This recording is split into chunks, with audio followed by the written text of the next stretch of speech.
Hey guys, welcome to another episode of the Vinyl Den, your channel for record collecting by record collectors. I'm Nick. Today I'm talking about this list that I just came across from Spin Magazine of the top 50 albums of 1982. There's a bunch of links down below. Make sure you go check all those out. There's links for the Vinyl Den Facebook group, for our merch page. There's a link for the Vinyl Den Spotify and Apple Music weekly playlist that we put together, and also the Patreon page. So make sure you go check all that out. Of course, if you enjoyed the episode, make sure you give me a thumbs up. Hit that subscribe button down below.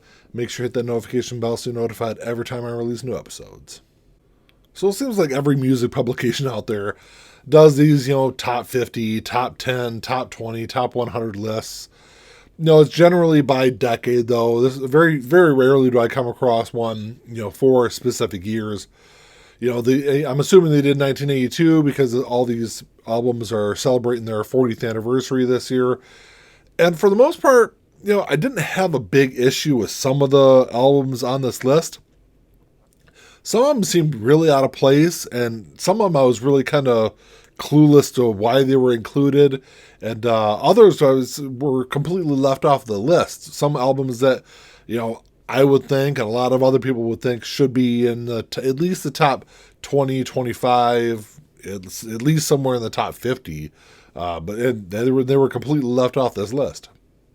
The beginning of the 80s were a really interesting time in music. You had this huge transition from the end of the death of disco and the rise of punk and all the classic rock and the new wave stuff that was going on in the late 70s and the very early beginning part of the 80s.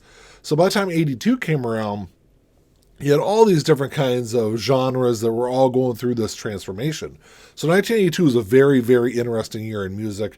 And that's primarily why I clicked on the link and went through the article. I'll put a link down below to the article. And I will say that I read through it, and it doesn't say, or it doesn't specify who at Spin put all this together. I'm assuming it was a collection of music critics. Critics tend to be wrong on a lot of different things. But anyway, all this list, of course, is everything on here is subjective. Everything I'm going to talk about today is also subjective. Anything that comes with music is always going to be subjective like that. And you always got to factor in your personal taste and things like that. But some of the stuff, even looking at that, I was really kind of dumbfounded with. And I'm not going to go through the whole list. I'll only go through, the first, not even half of it. But at number one, you've got a really good album. It definitely should not be number one, though. You get Kate Bush, The Dreaming. I mean, it is a good album, but you're talking about an album that I think it barely cracked the Billboard Top 200. I think it was probably the 160s, 170s maybe. And you've got that listed at number one that number two, Prince 1999, of course, definitely deserves to be up there. Michael Jackson Thriller is at number three. I don't know how Kate Bush The Dreaming, like I said, it's a good album. Is it better than 1999? Is it better than Thriller? Is it better than Combat Rock by The Clash, which they've got at number four? No, it shouldn't be over top any of those, I wouldn't think. And I didn't know if the Stranger Things effect played a role in the order that Spin put these songs into. Obviously, I know Running Up the Hill isn't on The Dreaming, but did it kind of push Kate Bush a little bit higher in their influential sphere, I guess? But so yeah, you got Kate Bush, Prince at number two, Michael Jackson at three, The Clash at four. Number five, I was really kind of surprised with. They have Iron Maiden, The Number of the Beast, which I was really surprised that it is a great album. I definitely think it deserves to be in the top 10. I was a little surprised that they had it all the way up there at number five.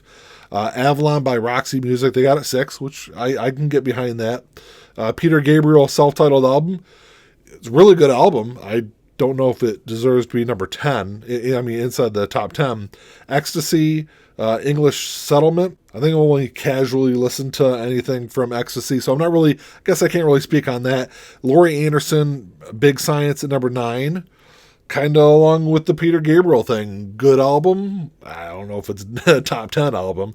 Bad Brains self-titled album at number 10, which I think is absolutely, Spin got it absolutely right with that one. That's a great album, great harder core punk album that really kind of pushed punk rock in the 80s into a kind of a different direction. So as far as, I mean, yes, it's a good album. It's also a highly influential album with punk. So definitely there.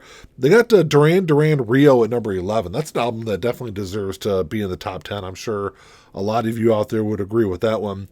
The Cure Pornography at 12, which kind of along the same lines as Rio, I think really deserves to be up there.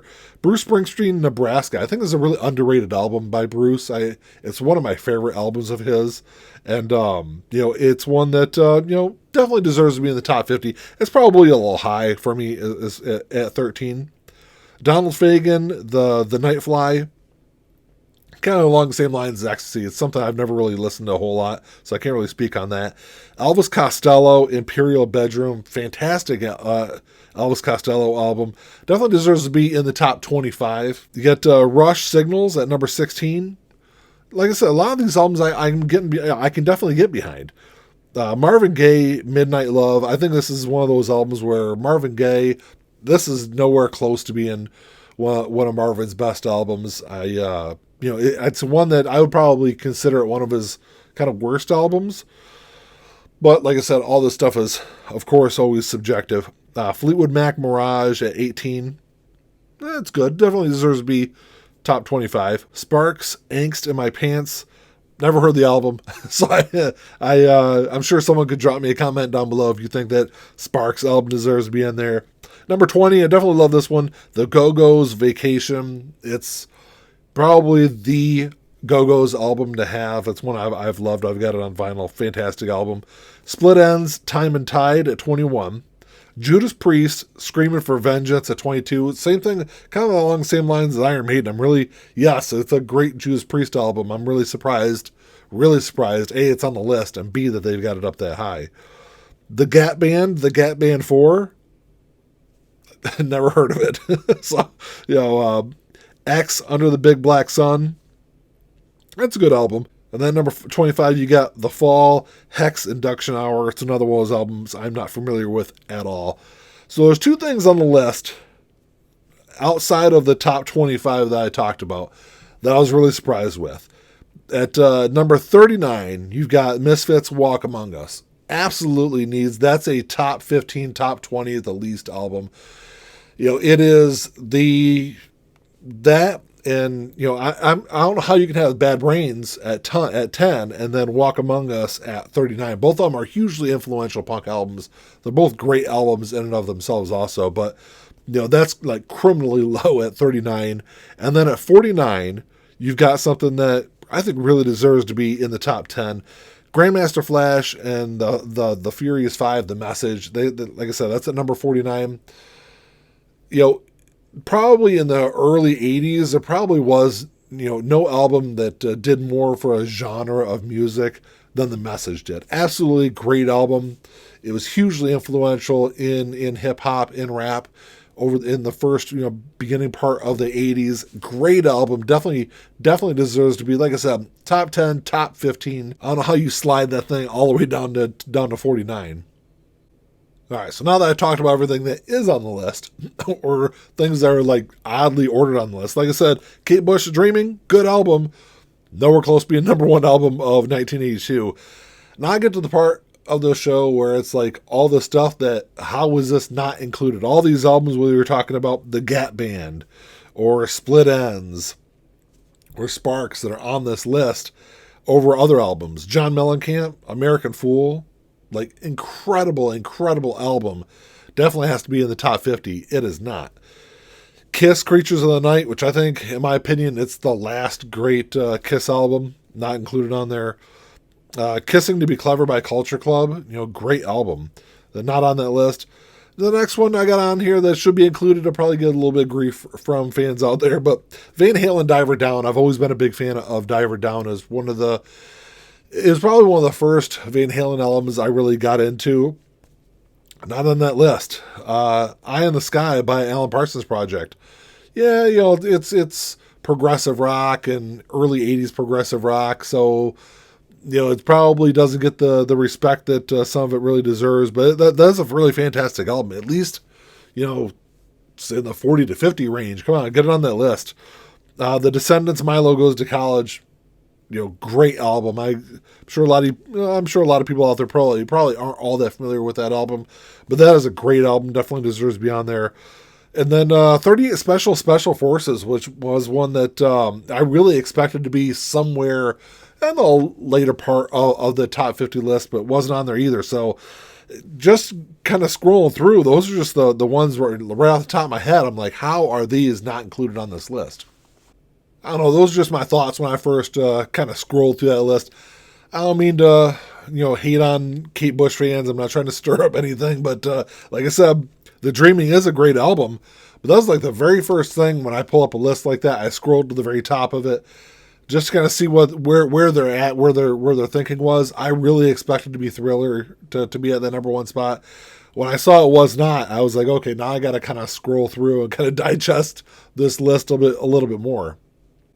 I don't know. I'll put a link down below. You guys go check out the article yourself and kind of look through the whole thing. But and they do kind of give a little bit of explanation there. I know with like the Thriller blurb, it talked about, well, the album came out in November of '82, so it didn't really pick up steam until the very beginning part of '83. So that's why they didn't kind of give it that number one spot. Looking back on it, it's Thriller. Thriller has to be number one on that list. But I don't know. Drop me a comment down below. Let me know what you guys think of this list. It's interesting. And like I said, I always kind of like looking at some of these lists. I know I did a episode, I don't know, a year or so back on the Rolling Stone did like the top 500 albums of all time. And it was really kind of similar. They had some really interesting picks high up on the list, and then albums that were completely not on there. But I don't know. Let me know what you guys think. If you enjoy the episode, make sure you give me a thumbs up.